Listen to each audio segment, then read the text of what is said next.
Jokowi itu PKI. Terima kasih Anda kembali bersama kami. Pemirsa, kita lanjutkan dialog kita. Saya akan bertanya dulu kepada Pak Abbas ya. Setelah soal antek asing ini bergulir, kemudian ada klarifikasi dari Pak Jokowi baru-baru ini. Menurut Anda isu antek asing ini akan berhenti atau mungkin tetap digunakan? Saya sih berharap ini harusnya berhenti karena mempersoalkan soal antek asing ini itu juga berarti meragukan soal otonomi dan kemampuan yang dimiliki oleh pemerintah atau calon presiden saat ini. Karena mengatakan antek asing itu berarti mengatakan bahwa seseorang itu dia tidak punya otonomi, tidak punya independensi, dia akan mengikuti perintah yang pemegang otoritas di belakangnya, yang orang asing kalau begitu. Nah, dalam konteks pemilu kayak begini misalnya, memang saya menurut sejumlah pendapat orang, undang-undang pemilu tidak eksplisit mengatakan larangan ada konsultan asing membantu calon presiden. Tetapi kalau ternyata orang asing itu juga mengarahkan calon tertentu harus bicara apa, harus melakukan apa, orang yang diarahkan itu jelas antek asing yang mengarahkannya, soalnya orang asing. Bisa juga secara simplistik kayak begitu. Jika memang ada konsultan asingnya ya, dia mengarahkan calon itu harus melakukan apa, mengatakan apa, ya berarti yang mengarahkan itu yang punya power, punya otoritas, sementara yang di bawah ini yang melakukan itu di bawah kendali pengaruh itu. Nah, kalau tadi dua-duanya sudah mengatakan tidak ada keterlibatan asing, berarti isu ini kira-kira masih akan hidup? Harusnya menurut saya selesai sampai di sini saja, disudahi, tidak usah saling menuduh lagi. Ini kan tuduhannya tuduhan politis sebetulnya, tidak akan menjadi masalah legal yang berujung pada kriminal. Tapi akan berpengaruh tidak kepada elektabilitas? Bisa berpengaruh pada elektabilitas karena pengaruh misalnya dipengaruhi asing misalnya kayak gitu. Lalu tuduhan terkait dengan itu misalnya soal serbuan pekerja Cina di wilayah tertentu di Sulawesi dan Kalimantan misalnya, itu berdampak buruk pada image pemerintah di hadapan masyarakat sendiri. Karena dianggap pemerintah ini tidak membela rakyatnya dan dianggap pemerintah ini tidak otonom dalam mengambil keputusan soal rekrutmen pegawai asing dan pekerja dalam negeri. Jadi tuduhan semacam itu berbahaya karena bisa memunculkan kesalahpahaman di tingkat masyarakat. Baik. Nah, apakah dari kondisi ini, saya ke Pak Nusirwan, berarti kubu Jokowi akan melontarkan mungkin perlawanan-perlawanan supaya isu seperti tidak meluas? Saya ulang sekali lagi, bahwa munculnya antek asing, kalau ini disebutnya saling tuding, munculnya awalnya antek asing bukan dari Pak Jokowi loh. Pak Jokowi inilah yang berkali-kali dituduh sebagai antek asing, kan begitu. Nah, jadi sebetulnya Pak Jokowi itu sifatnya dia boleh disebut defensif begitu.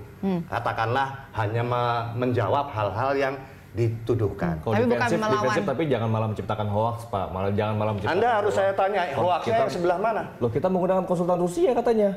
Loh, dari mana dasarnya? Itu kan, ini kan kaitannya dengan tuduhan.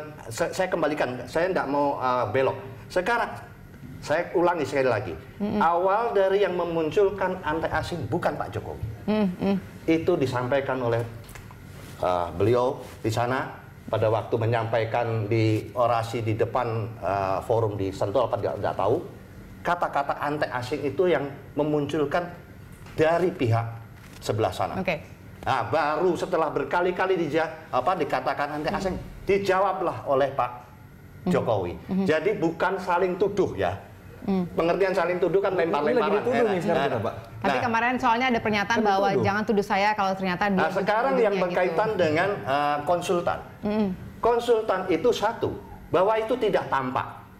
Penyampaian sebuah mengkonsultasikan itu tidak bisa dibahas, tidak kelihatan. Tapi ini terkait juga bagian dari antek asing. Kenapa? Nah, ini adalah bagian, ini lagi dituduh kita nih kan, berarti kita bagian daripada bibit untuk menjadi antek itu adalah diawali dari sebuah konsultansi. Ya bisa saja nanti kalau misalnya nggak perlu kok kalau dikatakan oleh beliau, wah saya nggak kuat membayarnya. Tidak, ke sebuah konsultansi itu tidak harus berwujud sebuah pembayaran, pembiayaan. bisa saja nanti kalau sudah jadi nanti dipandu dari yang mengkonsultasikan, bisa juga. Jadi sebenarnya antara konsultan dengan antek asing ini sebenarnya ini bagian bibit untuk memunculkan sebuah antek asing. Nah, jadi prinsipnya ini kita lagi dituduh berarti ini kan? Kita dituduh menggunakan saya asing. judul antek asing. Saya tadi mengklarifikasi bahwa munculnya kata-kata antek asing bukan dari kita loh. Dari Kita Bapak kasih Jokowi. kesempatan Mas Fasko dulu, Pak Nursiwan. Antek asing dari mana? Gini. Dari mana dulu jawabnya? Belum, memang kita negara Indonesia, nah itu. bukan gini Pak, negara Bukan dari Indonesia Pak tidak Jokowi. boleh menjadi negara yang antek asing. Memang betul kenyataannya seperti itu. Pak Prabowo menyampaikan itu kalau kita jangan sampai menjadi negara yang tidak mandiri dan negara yang disetir kepentingannya oleh. Nah, dijawab tadi oleh Pak Jokowi, buktinya kebijakannya bahwa Blok Mahakam tadi kan beliau mengatakan itu adalah sebuah jawaban aku antek atau bukan. Kalau itu antek tidak mungkin itu kebijakan itu keluar. Kita tahan dulu Pak sebentar Pak, biarkan Mas Prinsipnya Fasko itu jawab. sekarang, terakhir itu kemarin Pak Presiden menyampaikan bahwa kami menggunakan konsultan asing dari Rusia. Itu konsultan yang mana gitu loh.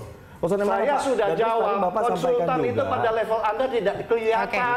Bukan itu begitu, levelnya Pak. dari Ini lagi menciptakan hoax nih Bapak nih kalau gini baik, kita sudah dulu sebentar. Jadi kalau menurut saya ini adalah permasalahan yang mungkin nggak akan pernah selesai kalau kita didebatkan di sini ya. Tapi kalau ingin saya tanyakan mungkin ke Mas Fasko ya. Ini kan Anda bilang tadi ini sebenarnya bukan isu dari Anda. Nah kalau misalnya sekarang sudah diklarifikasi tidak ada antek asing, Anda juga tidak ada antek asing. Kira-kira berikutnya akan ada lagi tidak sih isu-isu antek asingnya atau mungkin Pak Prabowo akan kembali menyebut tidak ya? Lo gini Mbak, maksudnya Mbak. Negara Indonesia kapanpun itu tidak boleh dan jangan sampai, apalagi nanti insya Allah Pak Prabowo menang, kita harus hindari yang namanya kita terbelenggu oleh kepentingan-kepentingan asing. Di situlah Pak Prabowo menyatakan, jangan sampai kita menjadi negara kaya tapi negara yang menjadi antek asing. Berarti ini tetap akan menjadi isu yang akan diangkat oleh pihak BPN? Bukan isu, Mbak. Kita tidak boleh menjadi negara yang antek asing. Tapi janganlah tuduh kami menggunakan konsultan asing di situ gitu loh. Ini kok seakan-akan kita mendorong-dorong dari sana, kita seakan-akan melempar hoax, tapi di sini ada terlempar hoax jadinya gitu loh. Baik. Terakhir Mas Abbas, silakan. Iya betul. Saya kira pesan itu pesan penting. Tidak boleh siapapun pemimpin di negeri ini menjadi antek asing.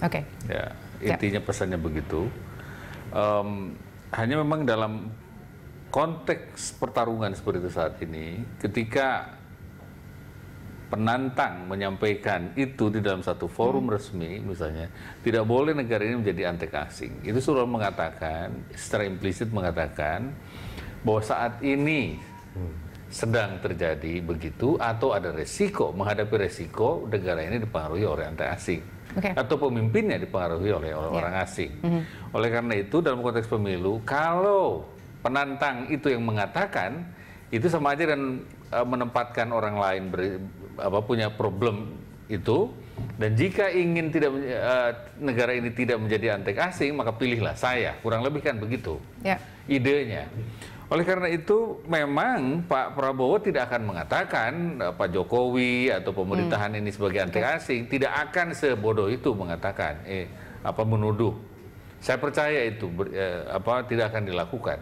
Tetapi secara implisit pernyataan seperti itu mengindikasikan bahwa sedang ada masalah terkait dengan hubungan dengan luar negeri dalam proses pengambilan keputusan. Jadi ini normal